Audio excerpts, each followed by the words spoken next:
Evening, everyone. Yes, I reiterate what Kev said there. Thank you for joining this. Obviously, we would have loved to all been there last week, and I would have loved to have been there to deliver, obviously, the masterclass. But again, always trying to find ways around certain scenarios where we can't deliver, or obviously, you've all been sent out why that didn't happen. So, this is the best thing we could come up with because we don't want any of you to feel left out. AP Race, obviously, we're always looking to build a community and retain that community. So instead, we're just going to do a little bit of a keynote, but also questions and answers at the end, which I'm sure you're going to have lots and lots of questions that can hopefully help you on your journey today, tomorrow, next year. Our kind of tagline is, or strapline, sorry, is better than yesterday. So I'll just tell you a little bit about myself. I'm sure, I can see some younger people on the calls there. I'm also a father to a 4-year-old. I've just dropped him off. Actually, he goes back to school tomorrow. But a lot of people see my journey and, they say, oh, you must have come from a sporting family. You must have had all this support.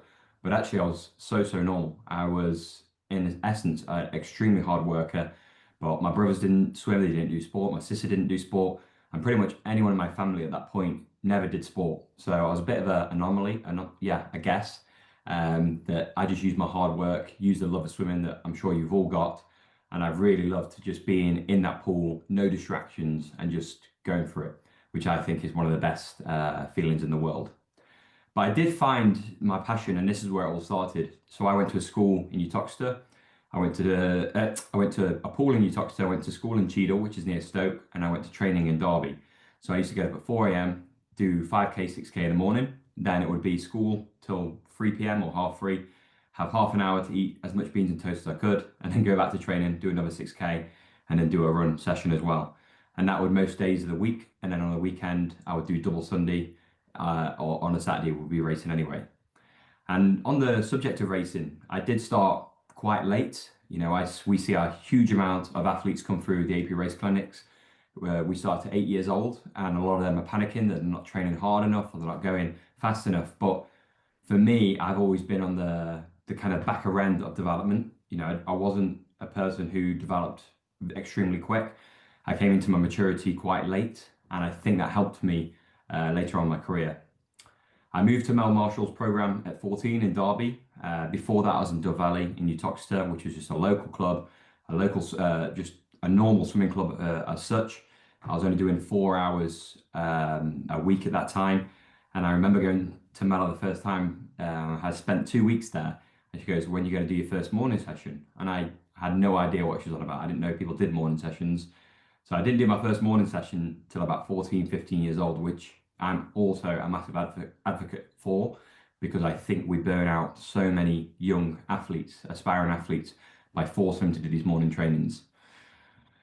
And 5 years later, I broke my first world record at 19 years old. It was in Berlin on the 50-meter breaststroke. And that's also since then given me 49 senior international championship medals. So your Commonwealth Games, European Games, World Championships, and Olympic Games. And you see this, and you see the Olympic Games. I've been to 3 now, go for my 4th. There's been a lot of success, but I've also experienced a lot of tough times, dark times and moments, and also in that place of the sport, over the longevity of the time I've been in the sport, a lot of unhappiness, which is what we're trying to change here at AP Race. So, what makes an athlete? What makes an athlete successful? For me, I really believe if you know where you want to go, you have to visualize and almost put in those plans in place. And not just, the one you can see in the bottom right around the dates, but one you can see actually what makes me happy. What makes me happy as an athlete? What makes me happy as a human? And I'm doing this a little bit on a micro scale for a triathlon I'm doing in August. So not such a big roadmap because I didn't really have much warning. It's only like 6 weeks away. But at the same time, I still have to rely on this. So any goal I set in my life, I have to kind of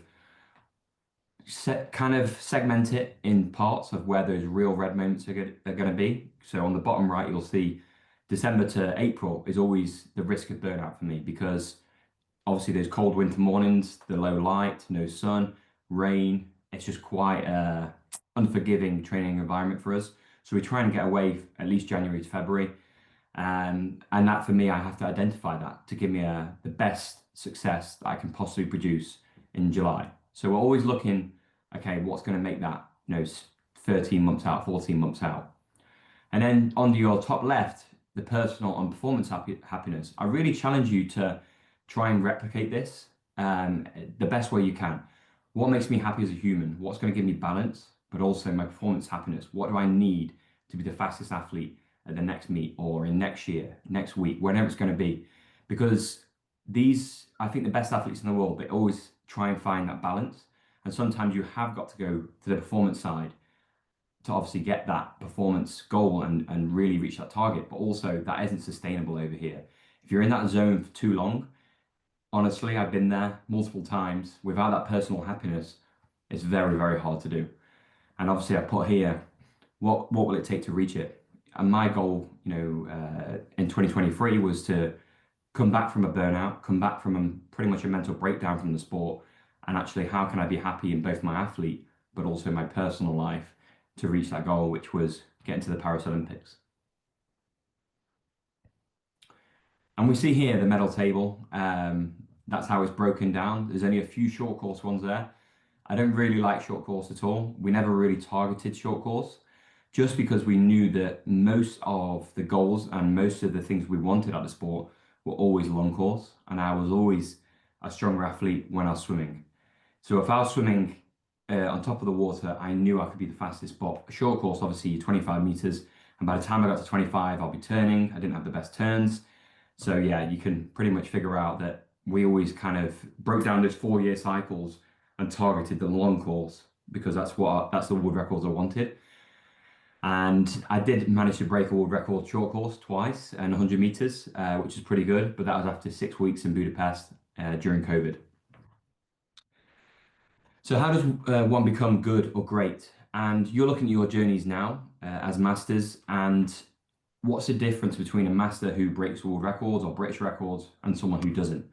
And for me, I've kind of simplified it that you just got to be consistent with those results. Consistently deliver what you need to do in training every single day. Consistently deliver what you need to do in your nutrition and sleep to be able to get those results when it matters.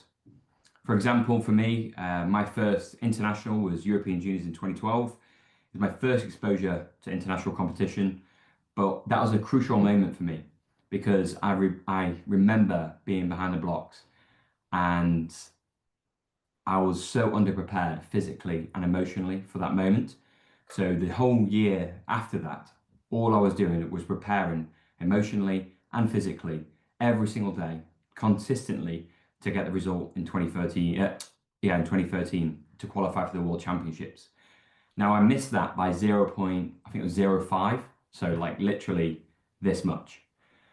So I couldn't take that as a loss because I got closer to my goal, even though I missed what I wanted by this much. But again, I went back to the drawing board, stayed consistent with what I was trying to deliver. And then the year after that, in 2014, was the Commonwealth Games. And for me, that was a great opportunity. I ended up winning the 100-meter breaststroke and then obviously breaking the world record a few weeks later on the 50-meter breaststroke. So for me, going from Commonwealth Games and looking back 2 years, I was a completely different athlete, a completely different person. And again, what changed that was consistently delivering those results every single day.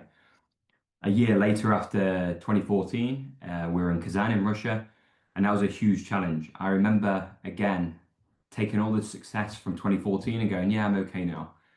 I can probably, enjoy life a little bit more or focus on my education.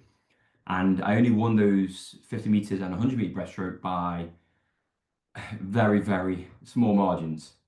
And that was another wake-up call for me to go back to the model that was something that was tried and tested. So in Rio Olympic Games in 2016, that was the major turning point that I knew the model, I knew what worked. And, a lot of people say, and I agree that you redefine a segment of the sport, which was breaststroke at the time, a sprint breaststroke. And a lot of people now are copying that technique to get fast.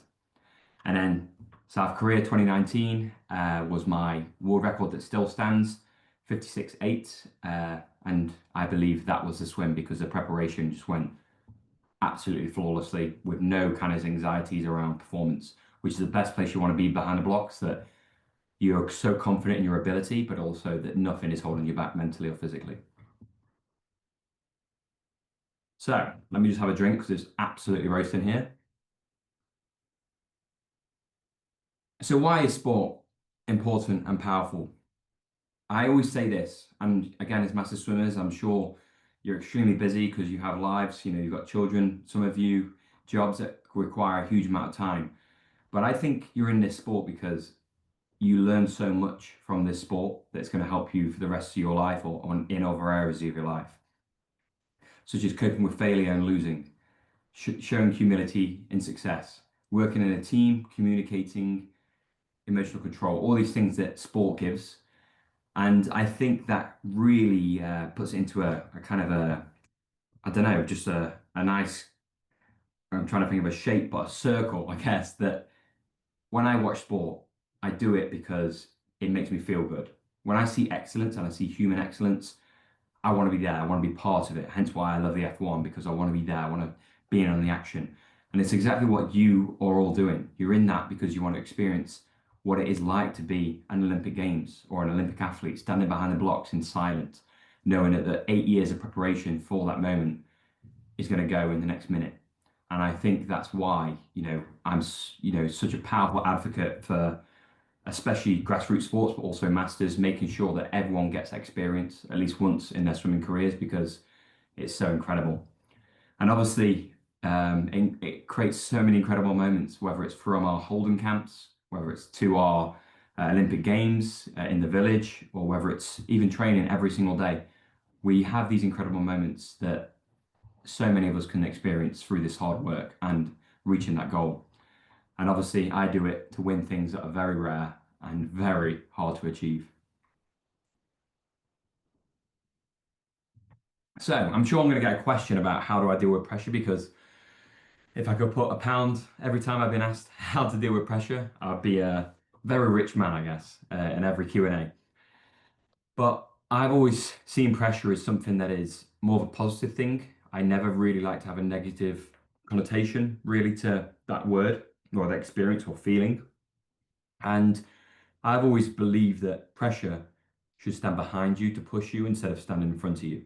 So when you walk out to an Olympic Games, when you walk out to lane 4, lane 6, it doesn't matter that it is pushing you. It's not something that I'm thinking about the crowd or I'm thinking about my training or I'm thinking about something else because I'm in that moment and it's pushing me to be a better athlete and a better person. And I also, to deal with the pressure, I use a lot of techniques. And I think the most powerful one for me was visualization. So from 2015 in Kazan, we would listen to the walkouts and we use all that kind of audio into our preparation for 2016 in Rio. And I would just close my eyes and think about walking out to lane 4. So actually, when I got to Rio 2016, I remember it because I walked out and I'd been in that moment so many times before those race pace sets and we do all this visualization that I was completely secure and confident in my ability. So when I got to the heats, I broke the world record. Semi-final, I was just off it, like 0.05, and then world record, I dropped another half second. So I dealt with those things in my environment, which was high pressure and challenging, and I made them easy for myself. And obviously, embrace and trust the training that has delivered you to that moment, whether it's counties, regionals, nationals. You've really got to make sure that all that training isn't going to be wasted. So for me, every single day, so when I get up tomorrow and I go to training, making sure I ask myself when I dive in, why am I here? And it starts with that why. Why am I here? Because that is the most important thing you can have when you're trying to achieve something that is very, very hard to achieve. And obviously, being grateful for the opportunity. I always say this to a lot of people who are on their first Olympic teams and people who are even making regionals or nationals, that this opportunity is incredible because, again, not many people get to experience being at that level of sport. So, and I think when you are grateful for that being in that arena, again, that anxiety just releases. And with that, body composure is absolutely everything. So walking out, shoulders back, head up, telling your body that you're going to do well, having that confidence in your body because your brain will listen and your brain will start to activate those segments that will take over the anxiety, take over those feelings of premature failure and turn them into hopefully a very confident athlete and one that's going to hopefully smash the targets. So how do we do it? We've seen that medal table a few minutes ago, and I talk about consistency and consistently delivering those results. When we're at the Olympic Games, we have to find the win every single time. We treat every single day, whether it's day 9 or day 2 or day 5, we treat every single day like day 1. For example, in 2016 in Rio, my bags got stolen with all my equipment, nutrition, clothes, absolutely everything. So all my preparation that I had in those bags for the holding camp, they didn't make it to the village. Now that could have been a moment where I could have gone, you know what, I'm gonna kick off about this. But actually it was a moment of, I don't need anything else. All I need is my hat, goggles, and trunks. And hopefully a towel, but that's a bonus. But for me, that really struck it back to the basics of why I started this sport. And the love for the sport was greater than the moment I was in of adversity. And again, with that, I broke the world record 2 days later. I achieved my first Olympic gold 3 days later. And I've also had races where my trunks have split up to 30 minutes before. I've had races where my trunks split on the blocks. And on those ones where I had the split on the blocks were at European Juniors, I managed to get a PB. But the ones where they broke 30 minutes before, that was short course and I broke the world record. So just because things go wrong in their preparation or 30 minutes before doesn't mean that's going to affect the result that you're going to do.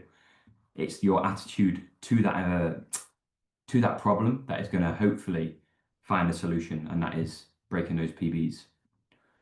And you got to ask yourself this question: are you willing to go through tough times and turn it into something great?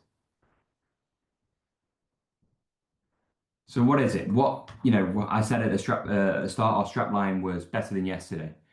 And simply, the most simple way I could put it is behaviors every single day that will change tomorrow's outcome. That is it. So it doesn't matter if it's nutrition, doesn't matter if it's sleep, training, racing, relationships with people. It doesn't matter. It's behaviors every single day that will change tomorrow's outcome. That's all it is. Very simple.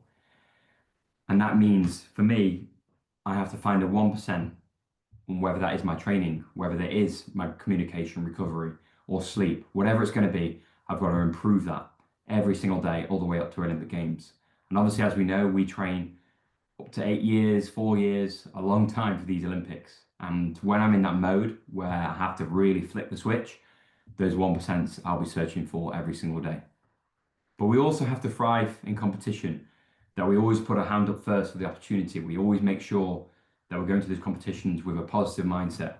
And of course we get tired. Of course we don't want to do things sometimes, but for us being better than yesterday is making sure that we're the best people to do that job. And I'm sure a lot of us have took a lot of losses. I've took a lot of losses in my career, but I've also took a lot of wins. And Mel's always said, don't let the losses get to your heart, but don't let the wins get to your head. So staying stable, that is another kind of a phrase we use as being part of better than yesterday. And in that moment as well, enjoy the process and love the challenge that gives you purpose. Because if you take it into a worldwide scale, again, it comes down to being grateful for the opportunity.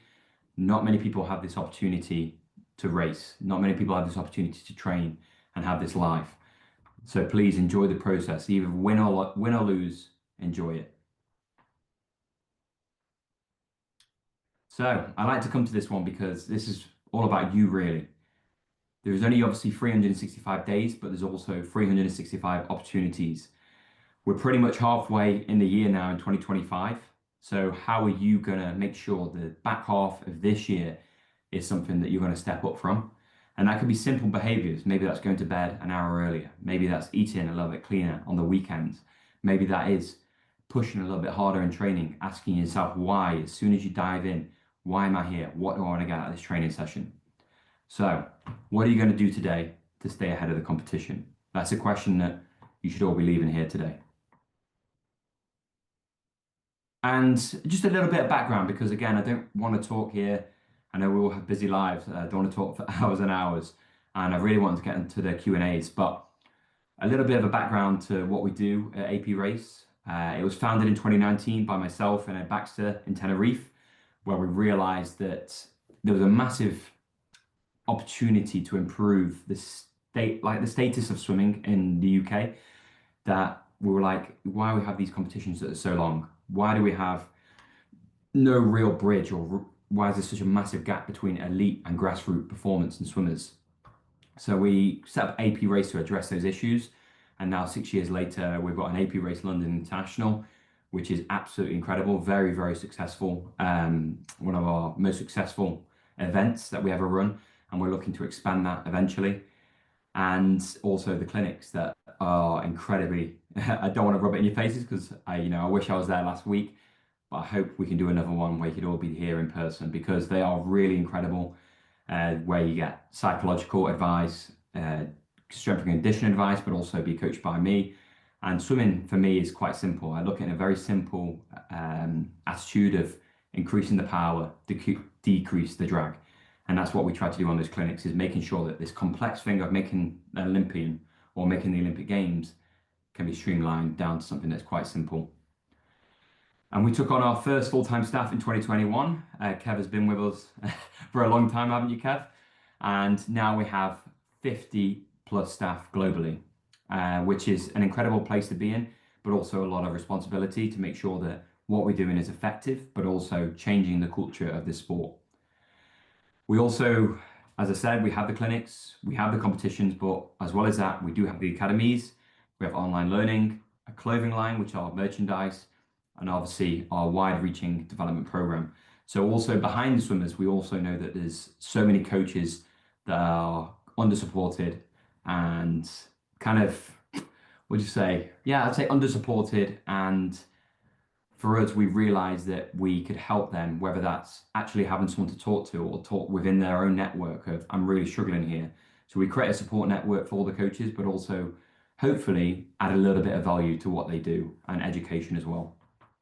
And for the second year now, we've invested over £100,000 annually, and they include development activities, club visits, coaches community, like I've just said, and also now we're working in partnership with government bodies to influence positive change in our sport, which I think is only a good thing. And where do we want to go? The ultimate ambition is to ensure that experience for everyone in our sport is as good as it can possibly be. So, for example, our international meet is incredibly hard to organize, incredibly hard to find sponsors, incredibly hard to put on and find that agreement to, even sign the pool for that amount of time. For us, that was a massive win, and next year is going to be even bigger. So even though we have such a successful event, we're always looking, how can we be better than yesterday? How can we be better than what we did last year? Because we really want to take the whole swimming community and make sure that everyone in that swimming community is on board with us, and we're all having fun, and we're going to stay in this sport and do it for the rest of our lives. So now this is a bit that everyone was waiting for. I think, Kev, you're going to take charge of the questions. Yep. So feel free, everyone, to pop them into the chat box, and we'll work through every single one. I know how forthcoming masters swimmers are, being one myself. So yeah, it's over to you guys. Let's see who's going to get in there first. Not that it's a competition, but it definitely is. Who can time the fastest? No, no, no, wait, wait.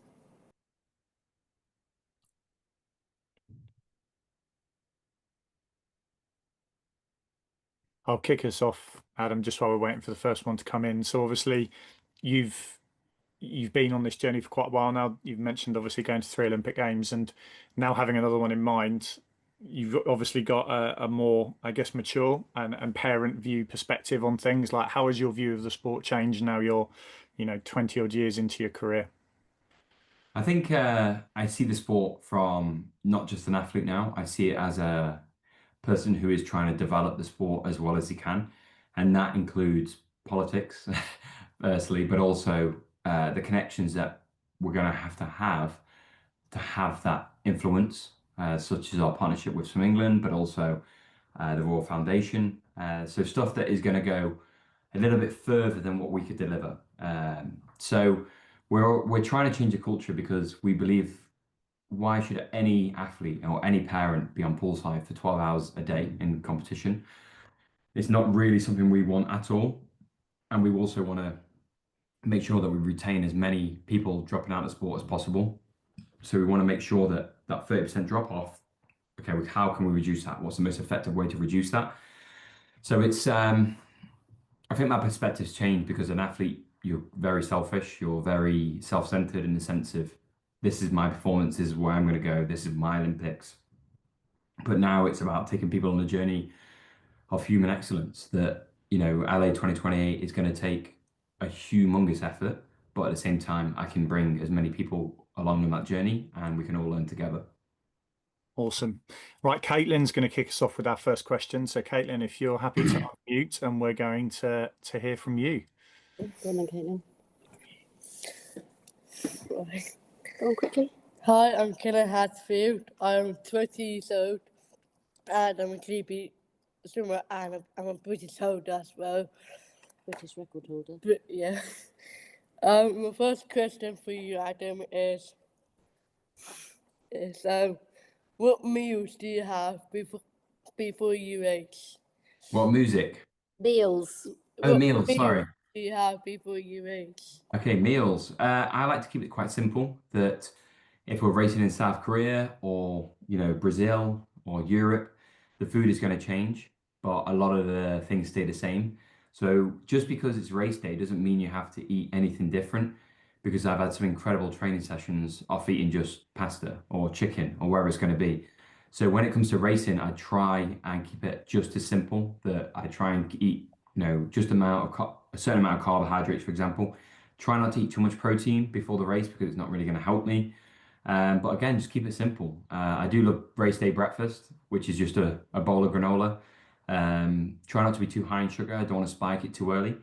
But yeah, it's very, very simple. A lot simpler than you think. I think the main one for me is hydrating as soon as I wake up because obviously we've been sleeping for 8 or 9 hours before race day.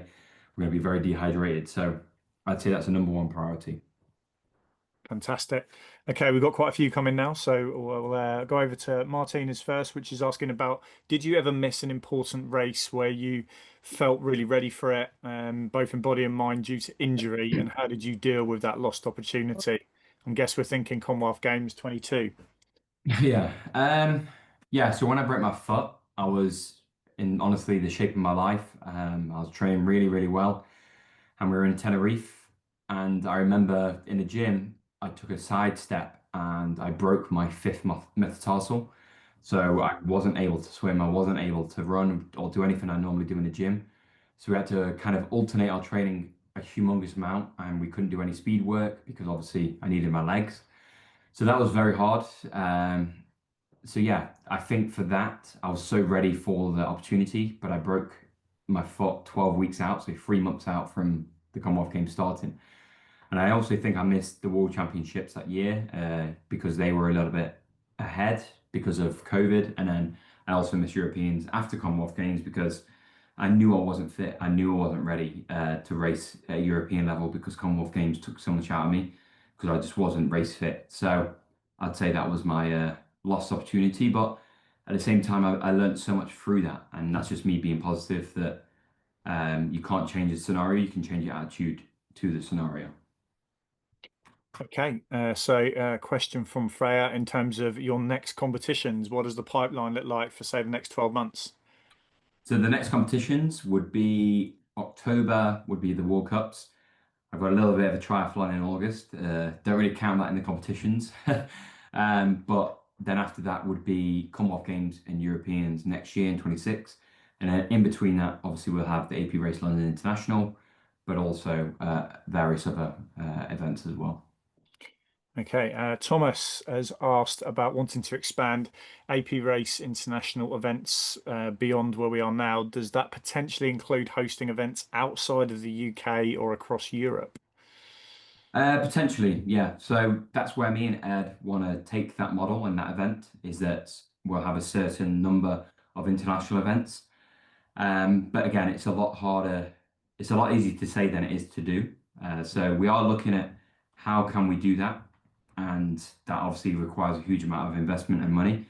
So I don't know how many years we're going to be away from that, but at the moment our focus is on how can we make the experience better domestically and take that model abroad. Okay, next one from James. Whilst Britain is strong in terms of its swimming development and masters, which countries do you see that do it better and keep swimmers in the sport for longer? I would say keeping swimmers in the sport for longer. Italy has a very good older kind of generation of swimmers, and they retain them very well. I'm not sure what they're doing, but they do retain them well into their mid 30s. Then after that, they're still quite seen in the swimming world. I'd say in this country, we just push too hard, too fast, and at such a young age that we lose a lot of swimmers from even 15 years old. And when you lose them at 15, it's quite hard to get back into swimming. So I think we just need to do a lot better job to make sure that it's all about long term and making sure that we don't obviously ram these morning swimming sessions down everyone's throat, because it's not for everyone, and to a certain extent at that age, it's not necessary either. So there's a lot of things we can do to make sure that we have that retainment. Okay, one more from James. We all think that we're getting younger, but obviously, both as master swimmers and as yourself, we're aging. So, how have you tailored your training to suit being a few years older than perhaps when you were on your Rio cycle a decade ago? So for me, I basically just take it in a lot more. So I was always the hardest worker, and I try to be still, but I just work a lot smarter now, making sure that my energy is in the right place and making sure that it's calculated, but also my recovery. I've started wearing the Whoop that I've never really done because I didn't really need the data. But the data now is so important for my recovery and my adjustment to the week to make sure that I'm in optimal position to train. So I'm not going to be wasting my efforts. So I guess as I got older now, I listen to that data a lot more and the people around me to make sure we get peak performance instead of just going for it.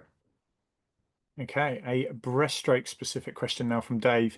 What strength work or drills would you recommend for a senior swimmer, a master swimmer, to improve the effectiveness of their arm pull on breaststroke? Oh, I always think, honestly, everyone does it and hopefully you do it quite well, but two kicks to one pull is the best one for us because it not only gets your height out the water in your arm pull, but also you get to practice that second leg kick in the streamline. And I think that is absolutely vital if you're ever going to build speed on breaststroke. It doesn't matter really about the arms. Most of the power is going to come from the legs. So everyone sees me and I get great height, but I do a lot of work in the corners of the arms, so a lot of sculling. But the second one to that would be two kicks to one pull to make sure that you're practicing that second leg kick to come in as fast as you can and just be on top of the water. Okay, another one from Caitlin. How far is the triathlon that you're racing in August? So it's a T100 event. It's the Olympic sprint. So 1500-meter swim, which I'm absolutely not worried about. 40K bike, which I'm not worried about. The 10K run, I am quite worried about. But we'll see. I think it's just going to be perseverance at the end of that. But again, it comes back to me putting myself out my comfort zone. I could easily just go, you know what, not for me. It's not part of my training. But it's very important for me to stay out of my comfort zone and do new things. And also, we're raising hopefully quite a lot of awareness and money for charity, which is also a great thing as well. Okay, Martina, do you have any advice, I guess, building on the previous point around recovery? Obviously, being an older swimmer, you need more recovery, but are there any specific advice or things that you do beyond the whoop that absolutely maximize your recovery?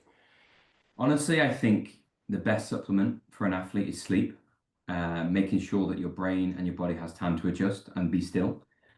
Even now, I'll come back to my whoop, but today my recovery, because I only did a 25K, 30K cycle yesterday, but my whoop recovery today, because I went to bed quite early, was 85% instead of 50%. So in the week when I'm really pushing my body, my recovery never really goes above 60% at the moment because it's getting pushed so hard. So I'd say that sleep is the best supplement when you can get that sleep. I always go to bed early. I always take that option. Other than that, hydration is a hugely underutilized, simple thing to do. I don't think you need that many supplements to aid that recovery or aid that adaptation. You just got to listen to your body. I guess the other obvious one from that would be have a good physio to make sure that any problems that do arise in the week, they can be fixed straight away. Just like a car would break down. If you think that your shoulder or your knee is starting to break down, fix it straight away, or go on a program to make sure that it's all fixed. Okay, a question from Freya. What is your time for a park run? So I've 5K.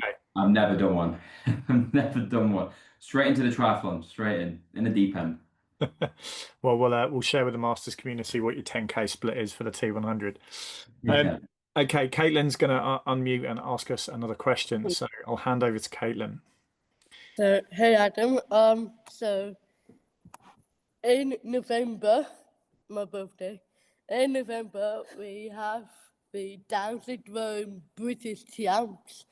In November, how about you come to us and give us the medals 1 year in November?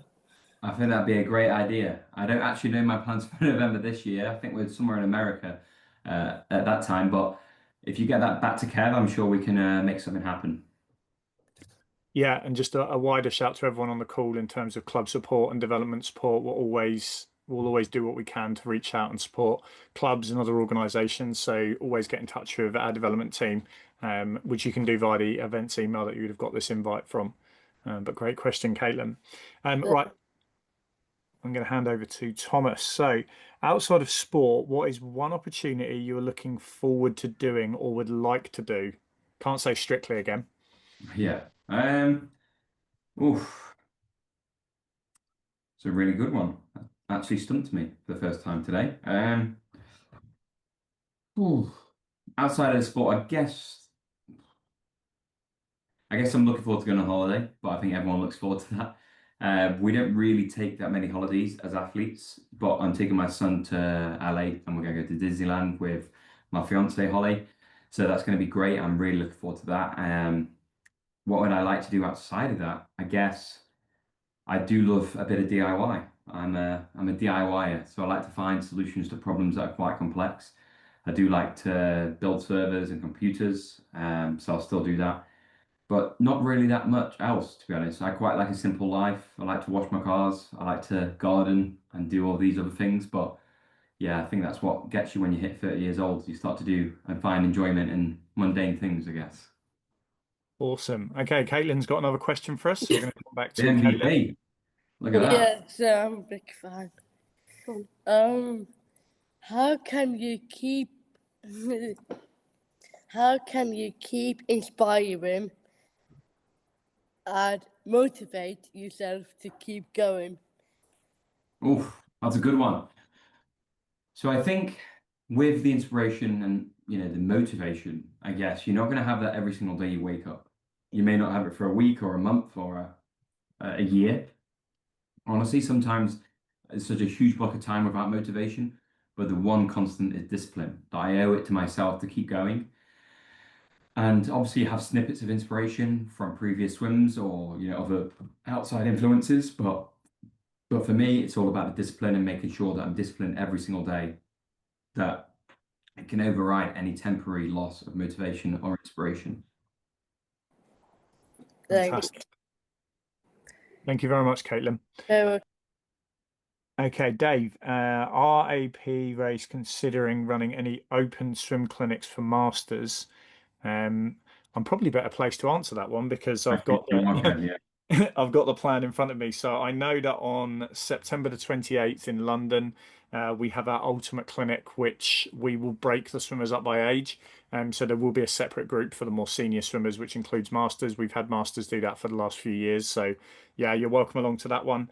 We're then doing a couple in North America in November, and then we're already looking unbelievably at 2026 and our plans for that. So if neither of those suit, definitely stay tuned for what's coming next. Right, will we consider organising another Masters Grand Prix in Winchester after what happened? Again, I'm more involved in those conversations, so I can probably answer where we're at with that.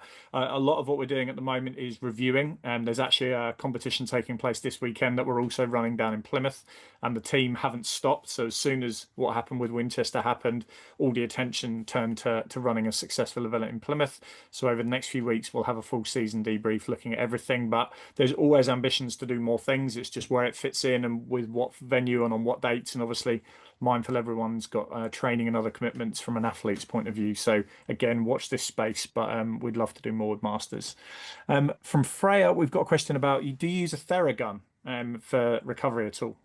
Yes, sometimes, absolutely, especially if I'm away on a training camp and my physio isn't as accessible. I really think it's useful to warm up the blood in the area and get it going, and then I can stretch it. So they're more useful for activation for me to be able to stretch because I don't want to stretch cold. But again, there's a time and a place for all the gadgets in sport, but I try and keep it as simple as possible. And if I need it, I'll use it. Cool. A question from James about your tattoos. So what are the ones that you've got on your hands, and are you planning on getting more? Yeah, so I mean, this says it's backwards, but it says fuel and ride. And that is my favorite Metallica song. And then this one, I just thought it sounded cool, so I got that. And then yes, I do plan. So how on the inside I've got George Anderson, which is my child's name. And then when me and Holly get married in December, we'll hopefully have more children the years after that. And then I'll just go down my hand here. So there'll be the other ones that are certain. Maybe another leg piece, I'm not sure. But I just kind of decide on the day. I literally wake up, send a few images, and go with what the tattoo artist says. So, and I've done pretty well so far. So, don't really think too much about it, to be honest. Well, you've already mentioned, obviously, from a music point of view about Metallica, but what other motivational music do you listen to before you race?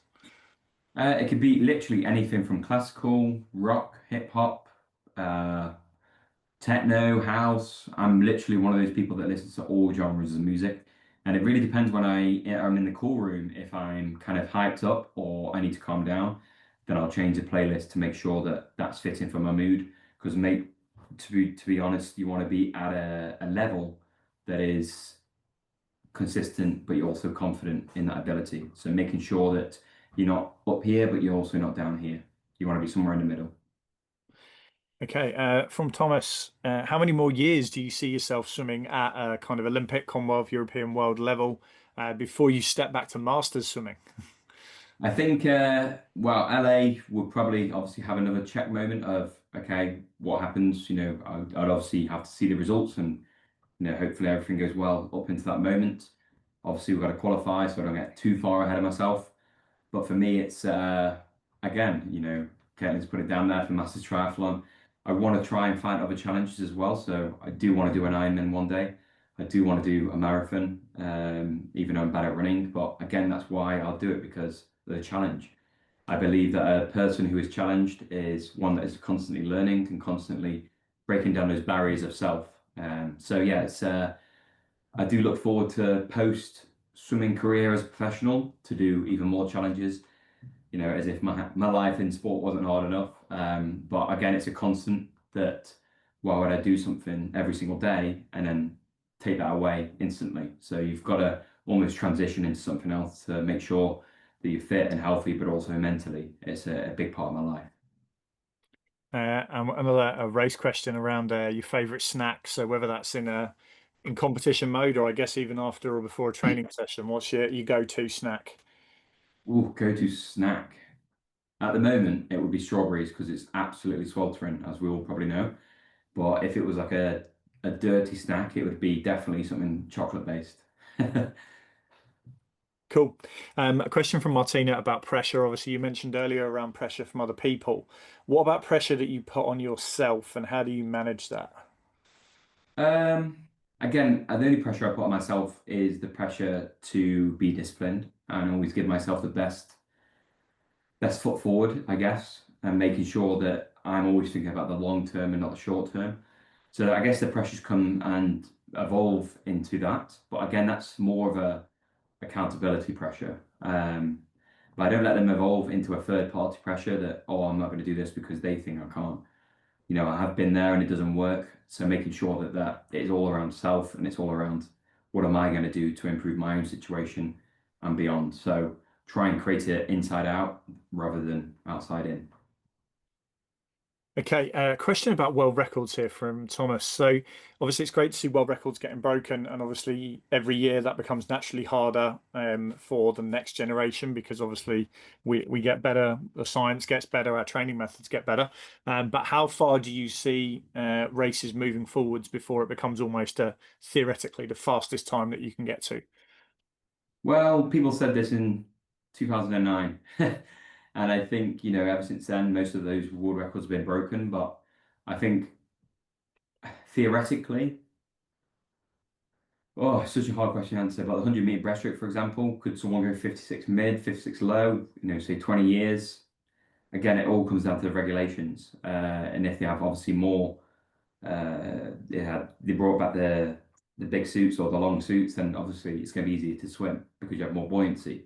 So it comes down to a technical aspect, but in theory, I think that yes, we may get to a point where you'll have a generational talent that then may take a few generations to break it, or even get near it. So there's so many factors in a athlete performance and so many variations that they all have to align. So it's no longer good enough to have the talent. You have to have the talent and the hard work and the consistency. So yeah, it's they will get broken, but I don't know how fast each event would go. But yeah, it'll be fast. Awesome. Okay, we're getting towards the sharp end of the session. So if we've got any more questions, make sure they're coming in. I've got another one here from Liz. So what are your thoughts about younger GB swimmers heading over to the States rather than staying in the UK? And I assume we can extend that to other programs abroad as well. I think you've obviously got the educational route, and it's incredible education and obviously support for that. You get most of it paid for, if not all of it, and you get paid to go there. So for a lot of athletes, that will be a very good choice. But also we lose a huge amount of talent domestically to these outside programs that would probably be better in a domestic program. So, it's completely individual and depending on what you study as well. I'm in no place to do that because I've never been to a program out there, but I know people who have. And if you look at the data, how many people come back faster or, stay out there, for example, than quit swimming, it's quite a high amount that quit and stop and stay out there. Not many people come back faster at all. Anna Hopkin obviously came back faster, but that was later in her career, education. I think she was doing a master's and she came back into the program and actually got faster. But not many people go out there initially and then come back with more speed. So it's a very complex one because there's so many moving parts, but I can see why people do it. And you'd have to really think about, that if it was my child, for example, make them think about every single pro and con, really. Okay, one from Dave here around your typical week's training. How would you say your percentage of the week or a training session is done on breaststroke versus, I guess, all the other stuff that you do? So at the moment, my swimming is 7 sessions a week, about an hour and a half, and then my gym is 2, so hard circuits, and then I do a run a week or 2 runs a week, or one run, one cycle, and that's just basically CV fitness, just building that aerobic capacity, and something I actually quite enjoy on the bike. So I kind of switch it up. It's not too intense, but it is quite intense at the moment. But the percentage-wise of breaststroke, not a huge amount, maybe 25%, maybe less, depending on what session. So A and C, so anaerobic capacity, that'd obviously be more breaststroke focused because I'm looking for speed and building the tolerance. But like an A1 session where it's just keeping the heart rate low, that would be minimal. So you don't have to do breaststroke all the time. I want to make sure I'm doing breaststroke at a great level instead of mediocre as well. So the more I do of it, the more it's going to break down. I want to make sure I maintain that speed. Okay, we've got to the end of the questions that have come in, but I've got kind of one question. Speaking on behalf of the wider Masters community, if you took 3 things that I know obviously you operate in an Olympic arena, but what would be your 3 things that are non-negotiable to get the absolute best out of yourself that anyone at any level in the sport can take away and apply in their swimming? Well, the first one would be discipline. Don't listen to your emotion. Do it anyway. If I listened to my emotion, I'd never turn up to the pool because who wants to get up early before the rest of the working day and go and do a session? I'm not really a morning person, so discipline. Second one would be consistency. So making sure that you're consistent with your discipline and consistently asking yourself why you're there in the morning or why you're there in the evening at late hours, and making sure you understand what you're doing to really improve that situation. And then the third one, most importantly, above all, is happiness and enjoyment. Making sure we're finding enjoyment in adversity and just smiling and just making sure that we're getting as much fun as possible out of this sport, because it is great. Okay. Well, I mean, to be honest, we've covered so many different areas there. And one thing I would say for all the masters on here, we actually have a resources page on our website, both from, I guess, the self-coached point of view, but also from a parent support point of view. So if you head onto our aprace.club website, right in the middle, there's books, podcasts, YouTube videos, all free to access. And there's some fantastic stuff in there that expands on some of the stuff Adam's talked about today. But obviously, again, just a huge thank you for you all joining us tonight. I know last weekend was very disappointing, but it's not a stop sign. And as Adam talked about on his journey with injuries and things like that, these things are there to test us. They're not a stop sign. It's just a slight change of direction, and then we move forward. So looking forward to engaging with you all in new ways soon, and hopefully see you at a competition again. But thank you so much for your time, everyone. Thank you for being so open with your answers, Adam, and have a fantastic evening, everyone. Cheers. Thank you, everyone. Take care and good luck.